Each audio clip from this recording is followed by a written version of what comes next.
Get started. Are we ready? Friends in TV land, are we ready? Good evening. Welcome to the Town of Hanover Selectboard meeting of November 15th, 2021. We're here tonight so we could work for the town and have some fun. First order of business, as always, is public comment. David?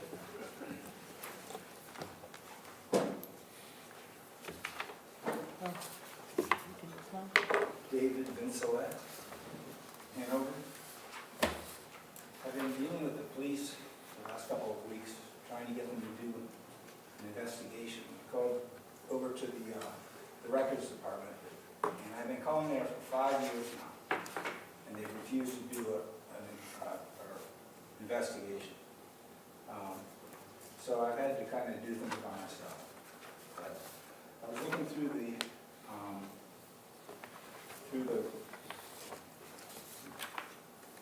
legal information regarding what happened to me, which is violations of rights under color of law, where you had a town official go down and put a fence around us and block my driveway and block my family and the other people who were running a homeless shelter at the time. All those people were, their rights were violated.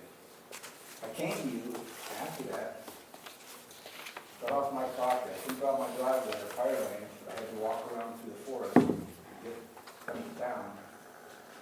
I came to you several times asking you for help. You all refused to do anything.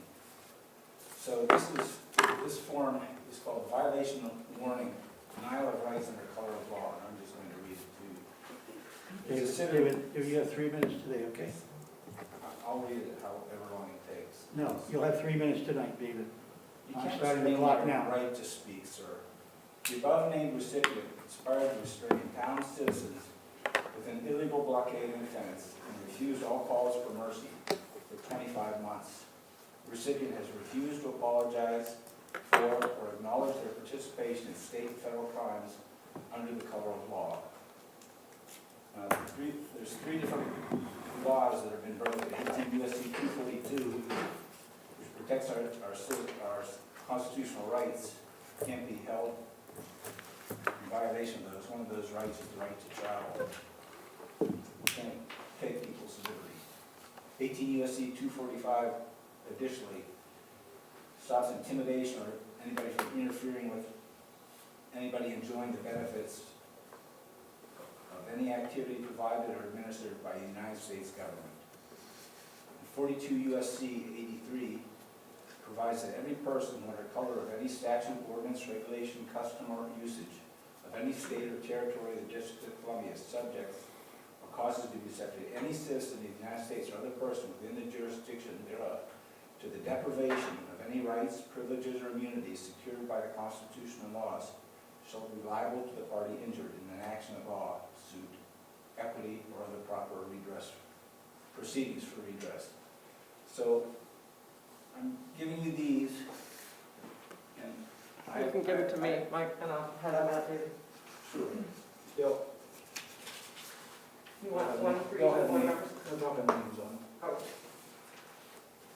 I'd like you just to read those and look at what you can do to start an investigation, because eventually it's going to happen. Hopefully while you're still here. So,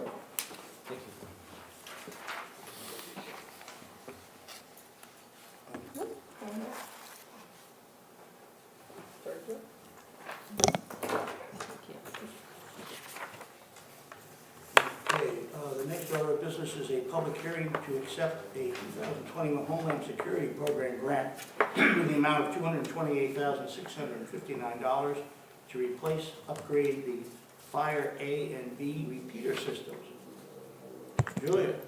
so this is a Homeland Security and Emergency Management grant granted to the town by the State Division of Homeland Security and Emergency Management within the Department of Safety for $228,659 that will allow the town or enable the town to install three additional repeaters for our dispatch center communication system.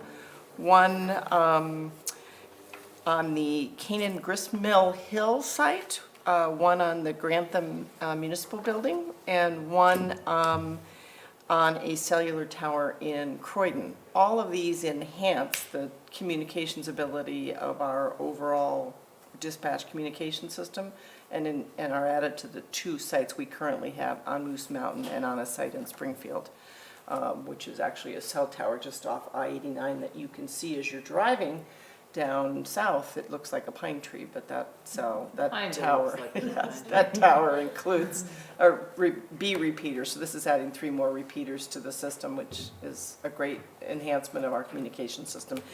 Town staff would recommend that the board authorize us to accept the grant. I move that we accept the grant as proposed. I'll second it. Bill Garrity. Discussion. Just in terms of us adding the repeaters on these, have the towns accepted that they want this on their towers and that's okay? Oh, absolutely, Joanna. Okay, We wouldn't great. install these without the Yeah, authorization. Just asking to make sure that Yeah. their community is okay with having improved service. And in fact, those 3 communities have been very supportive Great. of enhancing the quality of the service. So we couldn't have done this without their full support. Thank you. Peter, the other thing I'd point out is there's a 7-page document that we reviewed. So this isn't just a quick paragraph of a couple $100,000. It's a lot of detail. I'm sure the staff has worked very hard to pursue this and fulfill all the governmental requirements. Well, and I actually did not send the board the entire document Yeah, I package. I figured there was Bill. more It's to that. another 60 pages of documents which need to be signed. Each page needs to be initialed by me, so it's a fairly substantive signing procedure. Yeah, I just want to point out that, it's $228,000 and it's just not a 2-minute conversation here. It's much work and many papers to be signed and confirmed that we're doing it correctly, so.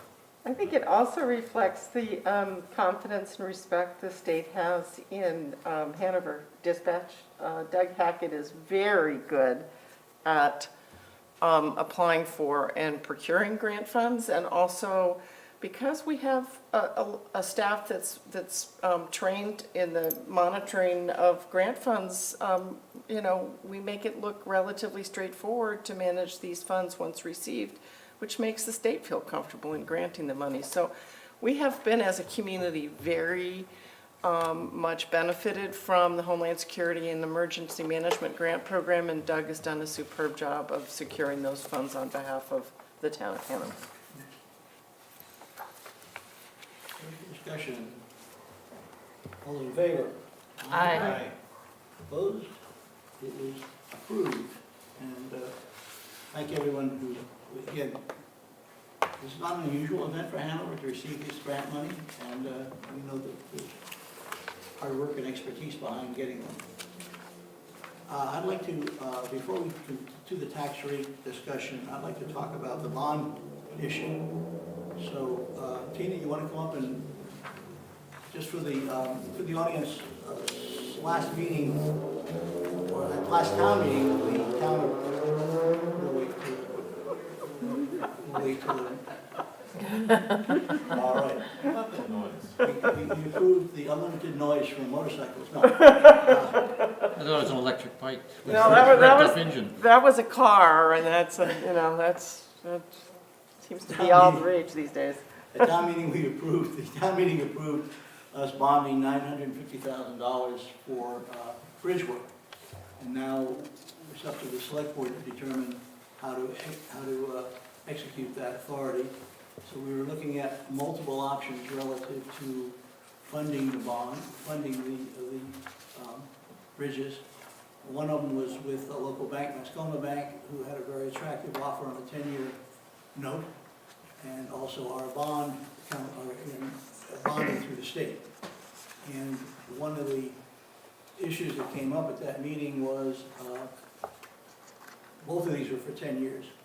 And the question was raised, what would a 20-year bond look like? And Tina, you want to update us on what we've learned? So we did learn, Mascoma is unable to give us a rate 20 years out. So they have given us a schedule, and then on the 11th year, the rate would change depending on what they're able to offer us. The bond bank for their 20-year is 3%, 10-year is 2%. So, Can you walk me through it? Do we have the Mascoma proposal?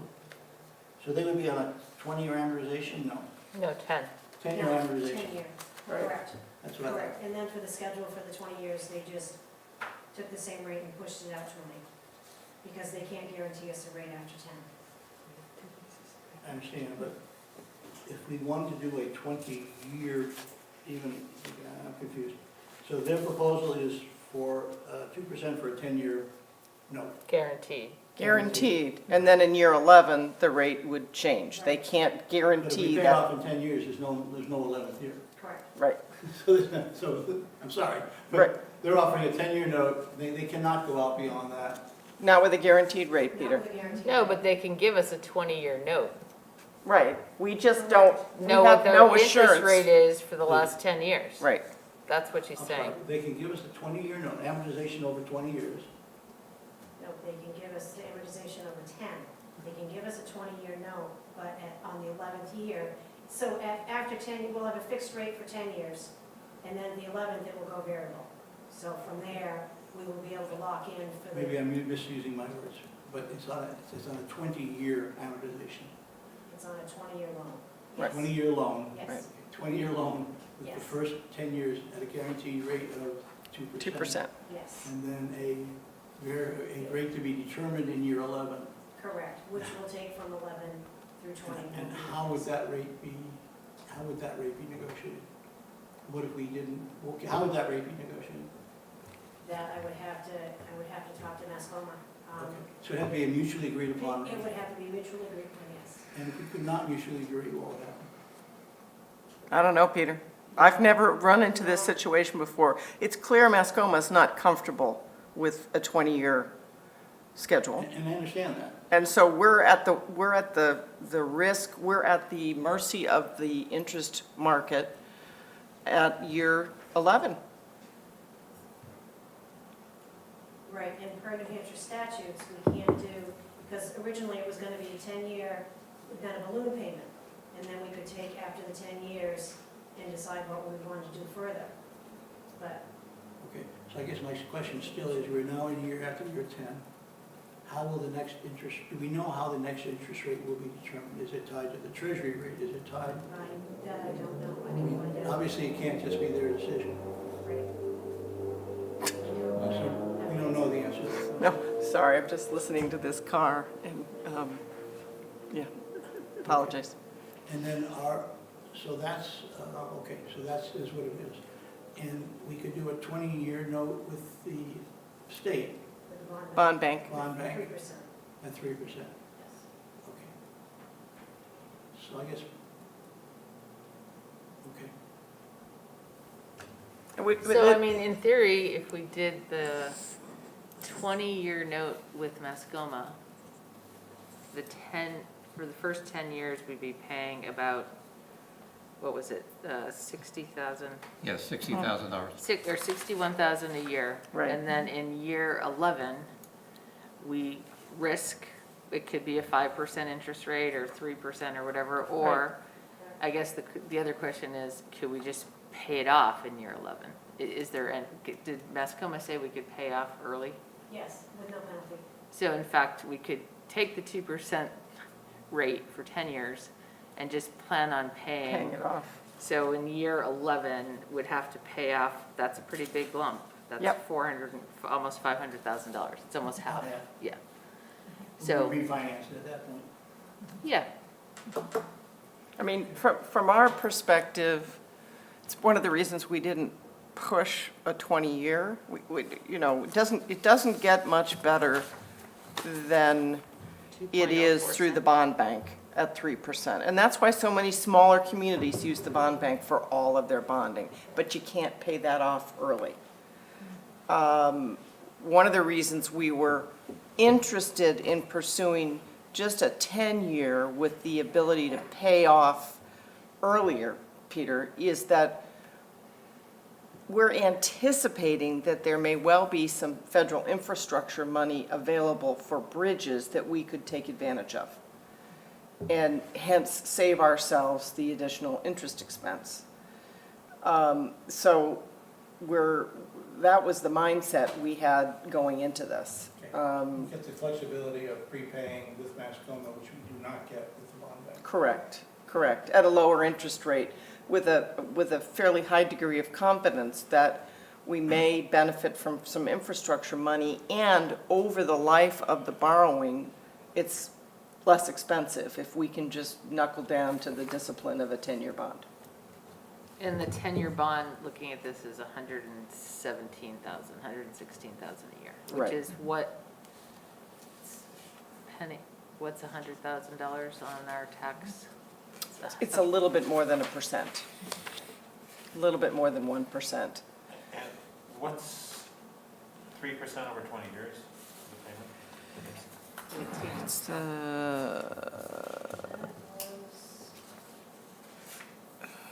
that's interest rate's 2.4. Yeah, from the bond bank, the fiscal year total payment would be, it starts at 88,000, and then it goes into the 70s, then 60s. And then it works down, so the 20th Year, year payment, you're at 46,000. yep. I So- think it is important to have the 20-year amortization, because this is an asset whose useful life goes well beyond 20 years. And one of the whole purposes of bonding to begin with was to spread that expense over more taxpayers who are actually using it. So then I think, so the question really is, do you want to take the risk with Mascoma of what happened in year 11? I guess the downside there is you don't know what's going to happen. Yeah, I mean, I even 2 years ago, Peter, I might have, given our interest rate environment, I might have been more comfortable. But now I feel like the floor's sort of been pulled out from under us in terms of our ability to feel comfortable with sort of medium-term financial forecasting. So where does that take you, Julia? So that it still takes me back to the 10-year borrowing, because I think that between infrastructure funding and the thing that I You prefer a 10-year amortization? Correct. And that's part of why Tina had recommended it, is we were looking at our options, and I concurred, given, one, the interest rate environment, two, the potential for infrastructure funds, and three, the significant additional cost to the overall project by funding it over 20 years with an interest rate. And that's all balanced against, or comes against, spreading it out over multiple years to Exactly. taxpayers. I know, I mean, that's the trade-off. Yeah. Obviously, you know, I tend to be averse to borrowing money if we can avoid it, because it just adds to the cost of the project, even though it does effectively spread the cost out over the closer to average useful life of the infrastructure project. So, All right, could you help us out with this? Introduce yourself. Yes. Hi, so I'm Kari Asmus. I live in Etna, and I'm the chair of the Hanover Finance Committee. We had a meeting this past Monday where we sort of started to go over what some of the questions were that we had, because not all the data was in hand. And I guess one of the questions that came up is, if infrastructure funds are available from the feds, can those be used to pay off a bond, as opposed? no. Right. So we just wanted to make sure that we doubted that that was the case. So the advantage of Mascoma being able to pay it off early, if those funds, I mean, that would be the scenario in which we maybe were most likely to pay it off. So just so we know, if those funds come in and we borrowed the money, we can't use them to pay that off. So then the question came up is, if that were in fact the case, would it make sense, looking more closely at the numbers, to borrow less than $950? Because one of the things that we were looking at, in addition to spreading the payments out over the 20 years, part of the rationale was that we wanted to take some of the pressure off of the tax rate. Because the prepayment system that we had, where we saved 10 years in advance, was showing an average of $155,000 that needed to be paid into that reserve fund every year. And that would have financed this $950 with $950,000 worth of work, plus an additional $360 minimally in those sort of more out years.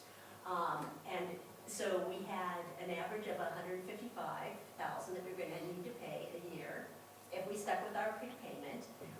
Now with the 10-year, with Mascoma, we would be paying $116. So we're not really, when you consider then that we are gonna need to start making more contributions to the reserve fund if we do not take out another bond for that next chunk of $360. We're not taking any pressure off of the tax rate. We're still going to be needing to go to the taxpayers for a similar amount of money. No, we're saving $45,000 a year though, right? Well, no, because then there's still that other $360 that we're not saving for. That $360,000 for projects that are coming in years. Sort of 6, That's 7 what the years. federal money could be, Could pay. correct. That's the possibility, Bill. Kari, for future Right. projects Right. that are currently budgeted to be funded through capital contributions. But I guess then that might then leave open, a cushion of 40,000 or so, which with the past, I mean, that might be, a cent, a little. It's a little less than 0.5% on the tax rate, so, yeah. Yeah, so it's a minimal amount, and I guess the finance committee just wanted to really make sure that we had the numbers in hand to make sure that by borrowing money, that we weren't actually going to be increasing the cost to the taxpayer, because last Monday we didn't have that. It looks like now it might be okay, but we. Yeah, you were flying a little blind. Right, so, I mean, I would say that, for the next week, we could take a little bit more, of a close look, but, one of the questions really came up, does the town meeting authorize up to a bond of $950,000? Does that make sense, or does it make sense to have, revert to some of our pre-saving tradition? We just didn't have the numbers in hand, but those were that was the question that we were asking. And again, part of it was to spread out the payments, but also to take some pressure off the tax rate. In particular, because we know that we want to be rebuilding the undesignated fund balance. We want to be weaning ourselves off that $370,000, that we had anticipated we would use this year. So it's just really important that we take advantage of every option that we have. Opportunity, right. And take a close look at these payments. Nancy? Julia, does Peter have kind of a sequence of bridges such that if we, using Kari's suggestion, that if we only borrow half and have half this money available, like January 1st or something, that then when the federal monies come in 4 years or something, going through Concord and all that. Right. Does he, I assume he has a series of bridges in declining It's all in the sensitivity.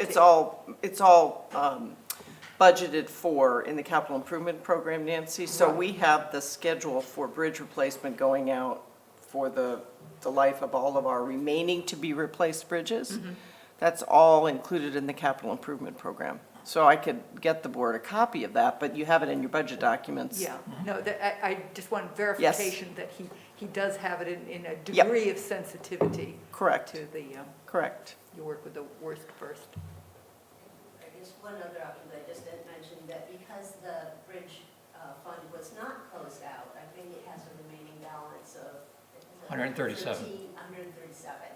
that also could be part of this conversation of trying to figure out really what the best solution is at this time. But we understand that because no contribution this year was planned for the reserve fund, that we're kind of in arrears in our, if we were not to take out a bond. Yeah, he just, I quoted the 137 off of the budget from last year, so I don't know if that's the right number. Should be. I mean, that's what I'm reading. It's Yes, not- yes, yes, yes. I don't have to, so can I just, Please.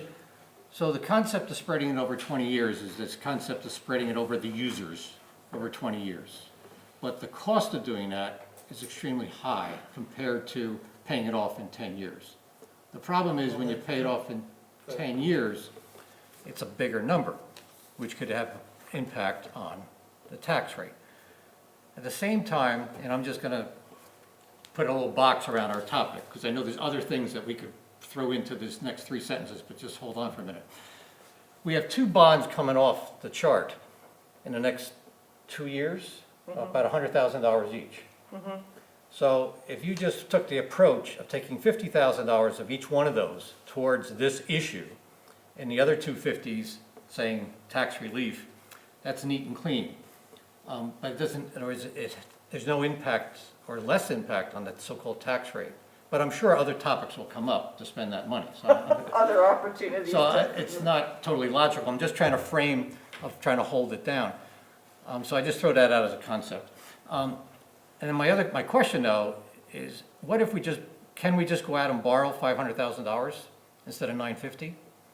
Do the 10 years, wait for the government solution, hopefully, and then we'll know what we got. And then a year from now, 2 years from now, if we're short, we could go borrow more money out of the 950, the 450. Isn't the rate a function of how much we're borrowing? So I didn't know that made any sense. I'm just trying to, the variable with the potential money from the government is an unknown. Right, And it would be great to be able to hold into that, we knew the fact, but we can't hold. We got to make a decision to implement the loan. And we've got, I wish we had several more months to make this decision. Yeah. Because we're only just getting the very beginning communication today about what's in the infrastructure bill. Yeah. We won't know for sure until the NOFA comes out, which is probably not going to be until March or April if we're lucky, because there's a lot of back of the envelope devils in the details to be worked out by the federal government. There's also the possibility that the ARPA money that the state is receiving will include some component for critical infrastructure that would be allocated to cities and towns, but we don't know, which is why we liked the flexibility of the Mascoma 10-year loan. One, because over the life of the project, it's about roughly $230,000 less expensive than taking a loan for 20 years when you look at the interest and payments due. And it gives us the opportunity to be maximally flexible if we had an opportunity to pay it off in year 3. Yeah, you have Be that done. flexibility no matter what. Bill, I think the fly in that ointment is that if you had to go back out 6 months from now or 12 months from now, Interest rate would probably be higher. interest rate's gonna pop up for sure. Right. But Right. that's a decision you can make then and just say, we're not going to do it. I guess my We're gonna pay for question, the bridges. yeah, but I guess what I'm trying to process when I haven't come to a conclusion is to make a commitment over 20 years. I'm thinking of the future select board members sitting here saying, why did they do that? When the overall cost is hundreds of $1,000s more over 20 years. Right, right. And so the issue of trying to control the cost of the taxpayer, recognizing in a given year it would be great to save money, but over 20 years we're going to spend more money on this project. Right. And isn't it wiser to try to do it tighter under the control of our logic and saying, you know, But isn't in 20 years that the money that we have to spend now less valuable? Yeah. Significantly. So, I mean, yeah, no, I understand and we're that. talking 2%, well, 3% in 20 years, 2% in 10. I mean, The only difference is we can't pay it off early if I we think if we do. borrow through the bond bank. Right. It's And fixed. Right. Yeah. It's I- fixed. I know think where I we- stand for on the this, sake, but- for the sake of discussion, I think we can take the bond bank off the table. I don't think anyone's interested in a 20-year bond at 3% that we can't prepay. right. Yeah. I mean, that's, Yeah, I think the prepay option has, so I think we're now under our control. discussing really whether we want the Mascoma loan to be for a 10-year amortization or a 20-year amortization. I think that's really the discussion. With the uncertainty of what the interest rate If would you look get like. 20-year, then you have uncertainty in year 11, Right. which you deal with at the time. Right, But you have a nice 2% interest rate during that 10-year. Right. And you spread the cost of the project Over 20. years Mhm. rather than 10, impacting the taxpayers. Over 20 years, not 10 years. Mhm. So, okay. Any other, I think, I know But that it- Tina but- would, I'm sorry, I was so I just, think those are the two, really, that's the, I think those are the two options sitting in front of us that make the most sense, which is, and the only issue is whether you want a 20-year note or a, 10-year. or a 10-year note. Right, the only thing that I want to add and clarify is that we also asked Mascoma to do the one-year line of credit and then roll it over, so we would actually be looking at a 9-year. Yep. So we would only be paying the interest on that while it's still on the line of credit phase. So we also have that flexibility of taking the money down slowly. right, Okay. I don't, does anyone, I know where I stand, but I don't know where everyone else stands. Do we need more time? I don't, no, I don't think we need, I think No. you can just figure this out. we need to Yeah. figure it out. I think Okay. we so have a I'm gonna time move- constraint I'm gonna too, move that right? we do a 20-year note with Mascoma with a, as proposed at 2% for the first 10 years. That's gonna, and you can vote that down if you'd like, but that's the motion on the table. Is there a second? I'll second that. In that option, we have the ability to pay it off early. Yes. So that future decisions, future budget years, you can make decisions to pay down the amount over the last 5 years, for example. Great. So in my motion is the assumption of this one-year line of credit and the ability to prepay. That's the question. Within my motion, I assume those two things. Do we have answers to that, though? Do we know that's true? I just wanted to check, I mean, do you want me to check with Mascoma regarding the 500,000 as opposed to the 950? I'm not inclined to do that since we have the ability to prepay. Okay. So Tina, you have talked to the Mascoma Mhm. officers about, I mean, when you come back tomorrow morning and say 20 years, they won't be going, what? We Oh, only. Nope, yes. there won't, Okay, They're- okay. they're- All of this has been part of the conversation. Yes. they just can't guarantee that interest rate beyond year Not 10. 10 years. They So- can't guarantee, and they won't be able to say not to exceed, they won't be able to next year say so much percent not to exceed No, 5 or something like that. They won't, they can't.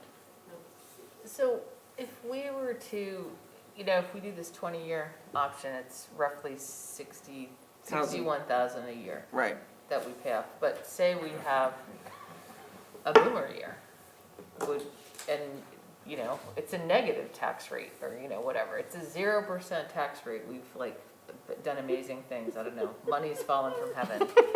Would we, in the budget process, would we say, hey, since it was such a great year, We'd recommend early we're gonna pay payout. 120,000 this year instead of 60. Absolutely. Yeah. So we have that flexibility. And that's The joys of working with a local. exactly. Lending if we, institution. And I know the bond bank is off the table, but if we went with the bond bank, then you are stuck to 20 years, and with their payments, it's February and August. So it's not even monthly payments, you're hit with these 2 lump sums. And the other thing is, we have 137,000 sitting in this capital fund, which we could allocate in any given year. right. That's true.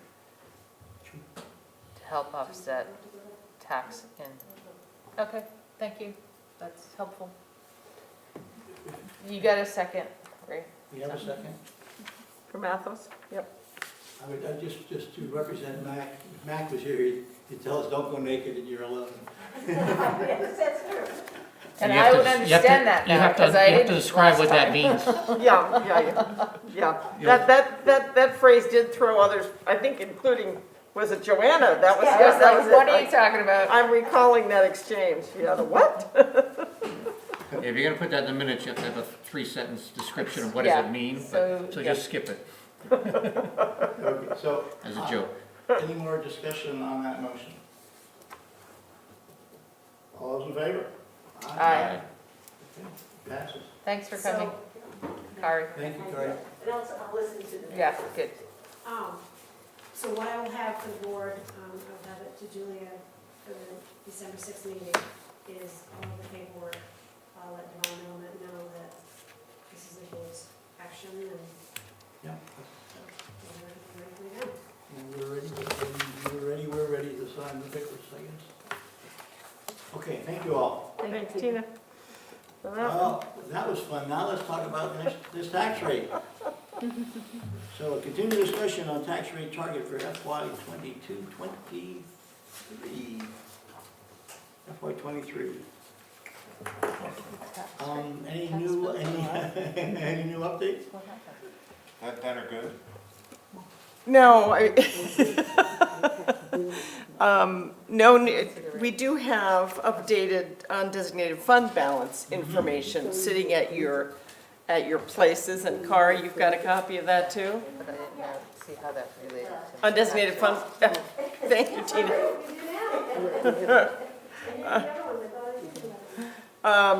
Just for purposes of updating you, we apologize, but, you know, as with everybody else, the auditors were sort of delayed in getting started on our audit. They're short-staffed, surprise, surprise, and we've waited longer than we normally would for this information. So, If I look at this, help me if I'm wrong, but I interpret the bottom line here is that our fund balance going into this budget season is 17.7% against the 10 to 20% target. correct. And we have not included any increments to the fund for federal money that might be coming in. Correct. Okay. So that is actually healthier than I would have predicted. Yeah, it is, and I think part of it reflects that we were really careful this last fiscal year with our expenditures. So we were trying to tighten our belt as much as we could because we wanted to beef up our end-of-year balance for undesignated fund balance because of what we had to dip into during the pandemic. And fortunately, our areas of revenue rebounded pretty quickly in the general fund. So it could have been a lot worse. Well, we expected it to be a major problem for us as we head towards the discussion of this budget year. Right. This says we're fine. Yeah. Right? Is it my? This says we did better than we, again, remember, we're always conservative when we project these things for the board because we don't want to be caught short or naked, as you might say, Peter, as Mac might say. But at year end, Betsy and I were probably more cautious with funding things that were nice but not essential because we needed to replenish this fund. So, and Well done. we were able Yeah. to do that. Yeah, I'd just like to note then, for Julia to share with your director group that we greatly appreciate all the work and effort Yeah. to come to this number, because I know when we left off, We were at 10%. we were down. very, very concerned know. about how deep the hole was gonna be. I know. So Yeah. please pass on our I will. This was, strong congratulations. and, you know, there was not one bit of pushback from the department head team on this front. So you should know that, I think, to a person, all of our staff understood that we needed to right the ship and do what we could to tighten the belt. So, collectively. Just for the sake of discussion, in terms of the tax rate for next year, I personally, I think there's going to be a lot of pressure on us, particularly as it relates to inflation pressures and certainly the negotiations with the unions. But I think from a public relations point of view, I think we would have difficulty in presenting anything with that more than 3%, more than 4%. I think 3% would be well received. I think at 4% we're asking for too much. So for the purpose of discussion, I think we should be looking at no more than 3.9. I want to keep that 3 in the first digit. And see, see how close you can get to 3.5 or something like that. Is that doable? I mean, I know you guys are so good about, you tell me the number, we'll get you there. And you're good at telling us what it took to get us there and for us to consider during the budgetary process. But is that in the ballpark of reasonableness? I think so, Peter, and again, I'm feeling somewhat anxious, somewhat more anxious than I normally feel in terms of general anxiety level because of what's going on with inflation. But that's mitigated by the prospect of federal money benefiting communities and regions. And I think the state is also keenly aware of their need to be pretty generous in sharing their ARPA money, which is $1.2 billion that New Hampshire's getting in ARPA funds. So that's before you even get to infrastructure or Build Back Better. So it's a lot of money. Some of which I think will flow to us for programs that we are already running but could enhance with state money, which might take some pressure off our need to fund them from our own general fund expenditures. And obviously, the big issue for us will be in talking about a cost of living adjustment for staff because of what's going on with inflation. We didn't go in the right direction in October. We went up another 1.2% on the inflation rate for the Northeast Urban Index size BC communities, which is worrisome. I think it's mostly in fuel price increases and supply shortages. So it's a long way of saying I think we can get there. We start our budget meetings with staff the first week in December, right? So I'll have a better sense once we get through the initial round of meetings, how we're doing, but I think we can get there at under 4%, and maybe even shoot for 3.5. But until we have a better sense of where our own price structures are going relative to our supplies and the cost of services, we're not seeing a whole lot of price spike impacts yet, and we'd locked into pretty good fuel pricing early on before prices went up, so we're keeping our fingers crossed. But that would cover you this year, doesn't mean it's gonna cover you next fiscal year. Right, If the prices don't come down. correct, Bill, so it's cushioning us for the operating year we're in now, which is good. We won't lock in to a fuel price for next year until sometime in the March, April timeframe, or on the early side, so all bets are off in terms of where the market's going between now and then, the fuel market. Besides, it's my last budget with the board, so, the pressure's on to not blow it this is about not having an embarrassing swan song, but having a, yes, we did it swan song, so, no pressure, Tina, no pressure. God, it must be such a good feeling, Julia. I'm just thinking about how I would feel. There might be some dancing on the table Right. in March. I'm not sure how to phrase this. Should the target be 3.5 not to exceed? No. Or should the target be 4 not to exceed, with the hope of maybe bringing it down to 3.5? Or should the target be 3.5 to 4? 3.5, not to exceed 4. Yeah, The and target could be 3.5 not to exceed 4. quite frankly, how you phrase it is not all that meaningful to me, Peter, in terms of, we'll do our darndest to get it down to 3.5 if we can, and Okay. if we're squealing, we'll let you know that it's gonna be really hard for some very valid reasons, but I won't know more till Tina and I get into the details of the department heads. Kari, you want to speak up now and wait till the rest of the board? Please, help us out. I guess I'm going a little, no, I'm not gonna say it, I'm just flying here a little bit, I was gonna use the N word about naked, because the finance committee has not discussed this topic. had thought that tonight was just going to be further discussion as opposed to concluding the discussion. But I do know that we've had conversations where we recognize that inflation is going to be a challenge for both the town and the schools this year, and that that's going to be reflected in the tax rate target, and not to think about inflation would be unrealistic. So that's about as far as we have gotten, given that your conversation tonight is taking inflation into consideration. I mean, that's very much consistent with what we've discussed, but we have not discussed an amount.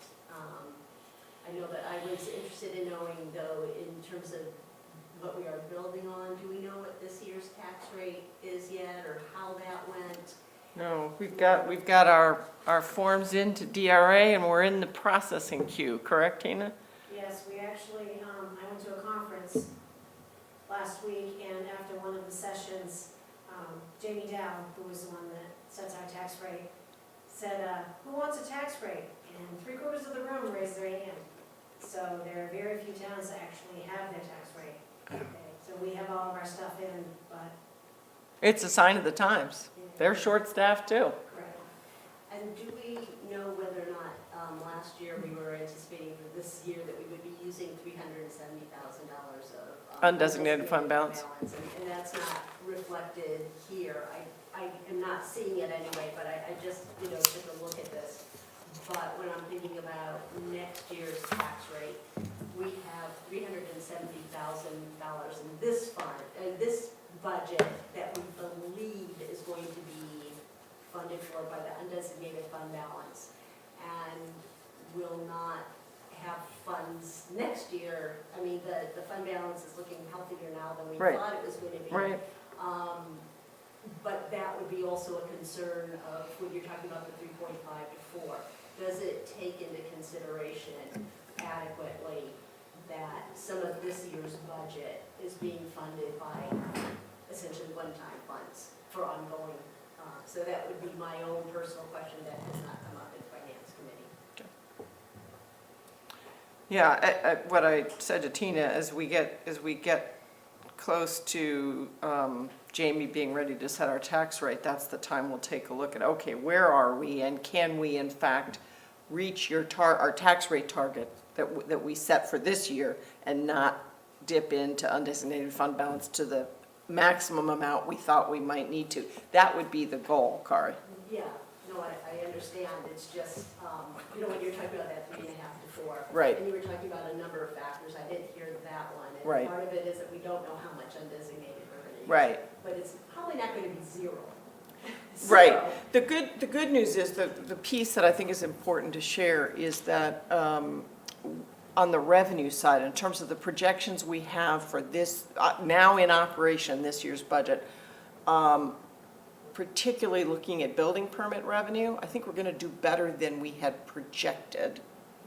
And so we're feeling some sense of confidence that year end will be pretty healthy on the revenue side, healthier than we had conservatively projected, which leads me to believe we're going to be in the position to contribute once more in a fairly healthy fashion to undesignated fund balance, but it's just a feeling at this point. Perhaps it's the 3.5 to 4 is like, that's what we're feeling, but perhaps it's not set in stone right now until we have more information in terms of what the tax rate is and where we stand in undesignated funds. I mean, Yeah.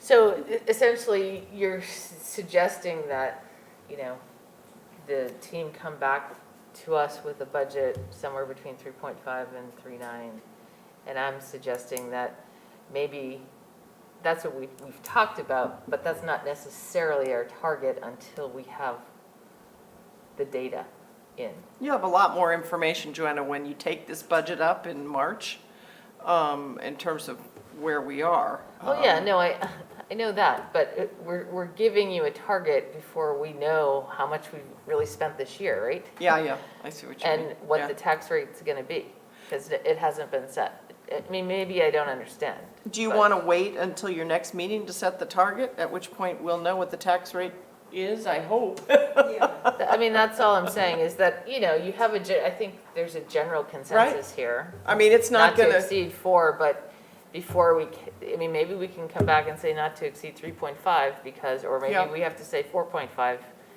And again, it's a target, but it just feels like it's premature to right. create that We- target without having as much data as we may have in 2 weeks. No? That's fine, I mean, Okay. I'm more coming at it from what I believe the community Yeah. will support. And then, once we done, from from there, we work backwards. We back into To it. figure out how to make that work. But how do we know what this, I don't know how do we know what the community will We support? don't know. Okay, so that's just a gut, That's just okay. a pure. okay. It's called art form It's an art form. versus a scientific approach. Yeah, so that's more where I'm coming Yep. from, is what I think we can legitimately expect, Well- get support from the town, Yeah. and we work backwards to make it work. Well, you've sat in that chair a lot longer than I have, so I defer to you, but I I kind of know- feel I like know- it's been a and- very weird couple years, and so I have no idea Yeah. what the town would support and not support, and I have no idea, you know, it would be nice to know how much money we did spend this year, and relative to what we thought we would spend. We should know by your next meeting, because that's, we've got to get tax bills out. I'm happy to wait till the next meeting, but what that will impact is where the undesignated fund balance is. Right. That's what it's gonna impact. Yep.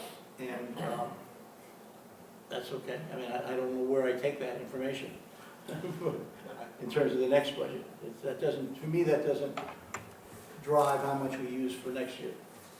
Well, If we save, that's great. It goes into yep, no, I activity, hear you. And this year it stands on its own too late, but I'm happy to wait for more information. Yeah, the one piece that we don't have is the tax rate, which, it would just be nice to know that, to see what, This year's tax rate. yeah, to get the answer from the state, just to have that. Because prior years, we would have had that. All the other variables would be the same. But by waiting to the next meeting, which I agree with, I think we should just wait Sure. and just see what else we know between now and then we'll make a call at the next meeting. So let's postpone this discussion to our next meeting, Yep. and we'll have more information. Yep. Great, thank you. Okay, where are we? We're up to- You're Oh, on to the one of our favorite subjects. holiday, free Yeah, I think- parking on holiday Saturdays. You're happy to, we would love to have you stay, but if you need to head on out, you're Yeah, welcome. Yeah, So- Tina. it's been a Yep, long day. Thank you. Yep. Thanks for being here. Thank you, Tina. All right, thank you also. Thanks, Carol. Okay, so, review and discussion of the Upper Valley Business Alliance request for free holiday parking. This is We've just, done for many years. just for Saturdays between Thanksgiving weekend and the weekend before Christmas. Okay. I move that we approve the request to have free Saturdays. I know that parking fund is like that, but it is the holiday season and we've done it for years. So second. Okay, amen. And Julie, we have any feedback from abuses of that by? No, I mean, The annual there's discussion? there's some, and we do what we can, Peter, to politely let business owners know that we're observing a lot of their employees parking in the free parking, which only impacts a business owner's ability to brag about free parking for their shoppers.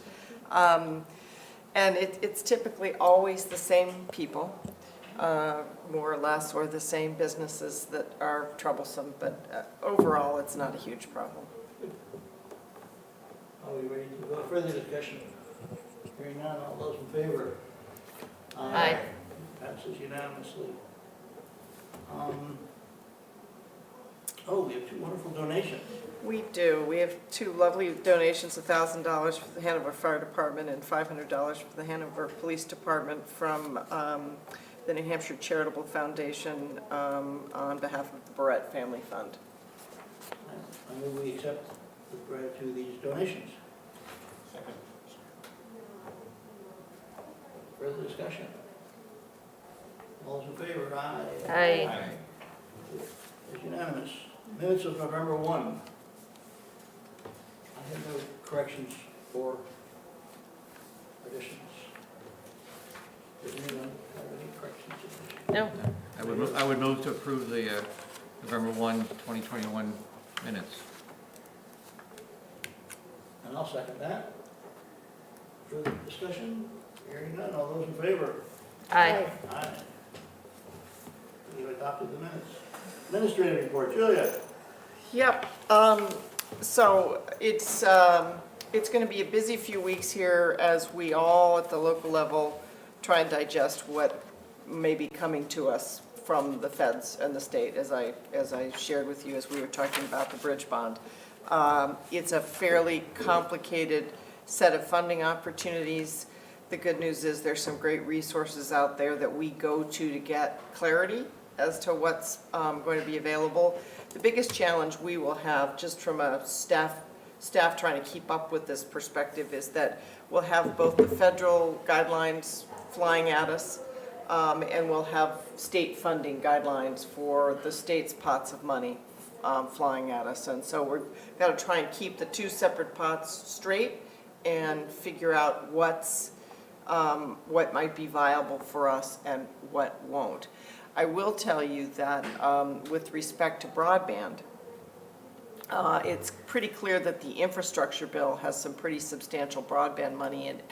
And on this weekend, Lime Fiber agreed to allow the extension of their fiber into Hanover as the basis for the potential implementation of a project that would connect all the parts of town that are underserved, which is essentially River Road, Grant Road, Rennie Road, Fern Lane, Hanover Center Road north of Goodfellow, including the roads that intersect, such as Dairy Lane, Thompson Road to 3 Mile Road, and all of Rudsborough Road, Wow. as well as a portion of Stevens Road and the streets intersecting, the dead-end streets that run off Stevens Road, and a little section of Trescott Road between Grass Road and Etna Village.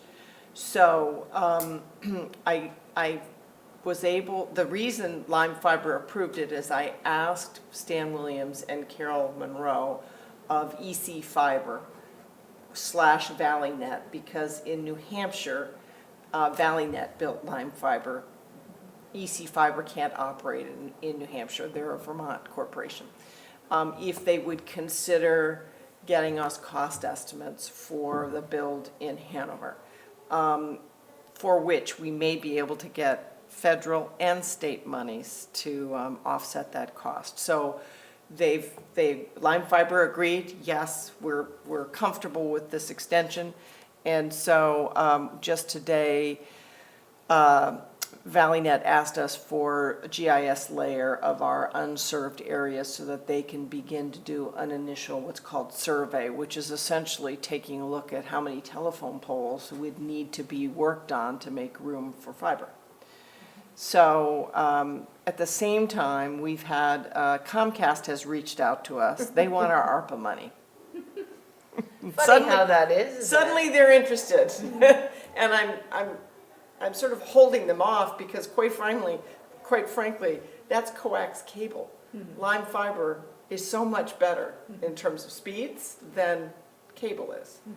But I just wanted you to know that this project could get feet pretty quickly, and conscious of the fact that I will be retiring in the spring or summer, I want to make sure we have a good staff committee put together that can keep this project going, however it ends up transpiring, And so if any of you are interested in serving on a committee that would really work on this, please let me know.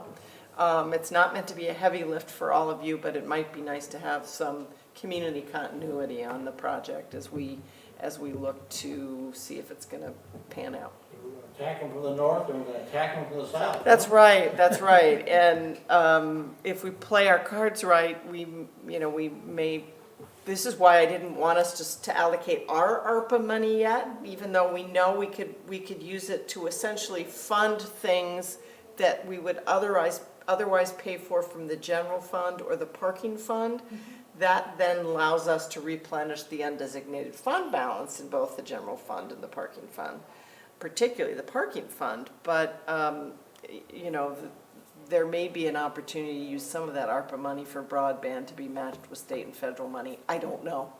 We don't know until all this gets translated for us.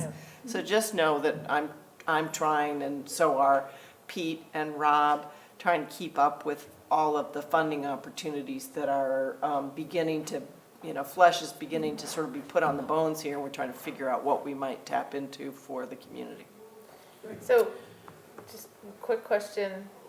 A bunch of us got the Grafton County Yes, broadband survey. Can Yep. you just give it a little, whatever, I read it, I was like, okay, I can fill this out, but where Yeah. does that fall? So the Grafton County survey is looking to develop cost estimates for a backbone, a middle mile, high-speed internet backbone that would be constructed throughout Grafton County along main state routes.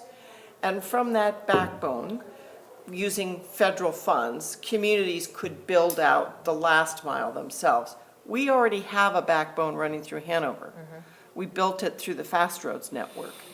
And that's what Lime Fiber tapped into. So I've encouraged people to respond to the survey because it's helpful information for the Grafton County Committee to have. But I think it's going to be much faster for us simply to tap into Lime Fiber, which Okay, is an thank you. existing fiber network just to the north that was funded, by the way, by a handful of philanthropists in Lyme with patient capital.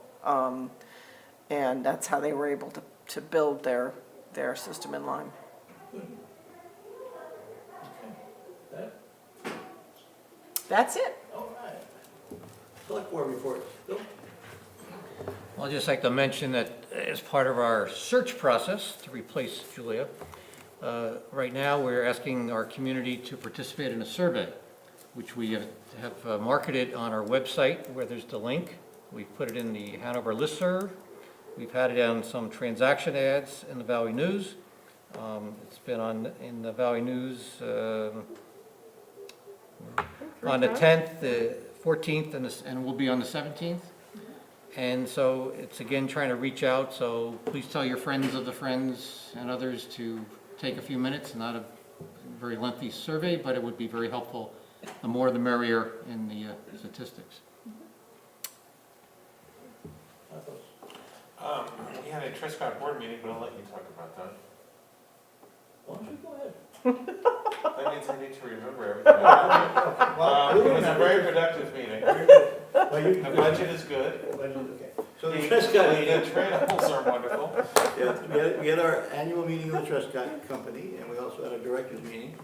And two or three things there that were, I think, of significance. One was that this will be the last year, this upcoming year will be the last year we will have any significant logging revenues, which was a decision made 3 years ago, to log now when there was optimum financial reward. 3 years ago, yep. And that's all happening, and the reward is there. But then we'll have a hiatus of any revenue for, who knows, 10 years. But we have adequate reserves to cover our operating expenses during that period, so we don't anticipate any hiccups. And the second thing was just the amount of trail work that has been done on the Trescott properties. And after those. I can talk about that. Here, he's on. The trails are absolutely amazing. We did put up, as people recall, some funding money for a trail designing company several years ago now to kind of create the backbone of the trails. But we came in well under budget and the construction of them, because most of it, almost all of it, except for one tiny little portion, was constructed by volunteer labor, and it's just, We and also had that one grant, we had the one grant as well that Yep. they worked on, 23,000. That's right, and this ongoing work as well, the sort of additional trails which were not initially part of the design program that have been gone in very logical places and are being maintained by a wonderful group of volunteers. At the moment, it is open for deer hunting, and I drive by there pretty frequently, and it seems to be a very active place for hunters to go. I've had incredible feedback from people at the hospital who are avid hunters saying, basically, thank you to the town for opening it up. And as people may or may not know, the deer population up there was quite problematic and needed to be controlled. So that's a good benefit for the public as well. Yep. Okay. I had the privilege of once again being a part of the conservation group.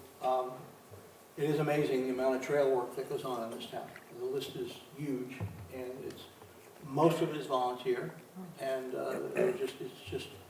it's an amazing amount of work and amazing amount of trails that we have to maintain. We also did a project at Hayes Farm, Hayes Park this weekend to remove invasive species. Invasives are something one friend says there are certain problems you can't solve, but you can try to manage. And invasives is unfortunately one of those. There was also an additional report about looking at trails on the Mink Brook property, Mink Community Forest property, and that's going to be more difficult than we might have thought. When they looked at the trails there, they are quite, the ones that would sort of be, quote, obvious, are very difficult. And there's also been quite a bit of logging, but prior to our ownership of that property, quite a bit of logging which would be very problematic in terms of trails. So they're still trying to figure out what the right solution is, but as always, nothing's ever easy. But it's amazing the work that goes on every day, day in, day out. Nancy? Nothing to report. I have a few things. One, just following up on the trail thing. I've been walking in the hood, not in Trescott, but in Pine Park, and commendations to the Conservation Commission. There's some real, and Pine Park Association, I assume, because there's been a lot of work in Girl Brook to help deal with the erosion problems and some trail restoration, which looks really good and has made a huge difference. I mean, one of the trails was down to, maybe 30 inches, and they were able to restore the bank, and it looks good. It's done with logs from site, and so and some steps were put in, so kudos, money well spent. I think it is very, very well utilized. Jim Kennedy mentioned that project to me when I was out with him on Sunday, and he has a great eye for those kinds of opportunities as he does at the Hayes Farm. He looks at that and says, well, we're going to need to do a lot of work here. Yeah. It's just No, amazing. great work.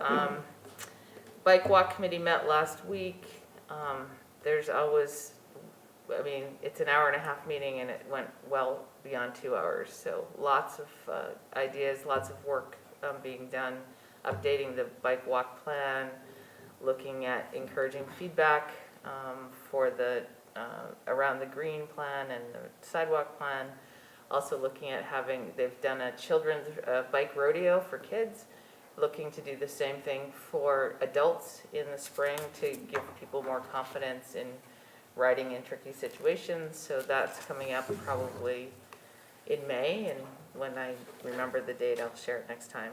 And then the other exciting thing, those of you who sign up for the listserv, the Hanover list push out, whatever you call it. E-news. E-news is that the Sustainability Master Plan website's up and looks great, has a lot of information about the town's effort to work on its master plan, Sustainability Master Plan, or the town plan, and there's opportunity there for giving your input, but the website looks really good. You can get to it from the homepage from HanoverNewHampshire.org, so kudos to the teams, the staff for doing that. That's it? Any other business? Hearing none, there has been a request for a non-public session to discuss items pursuant to RSA 91A32A, C, and E. Bill Garrity, yes?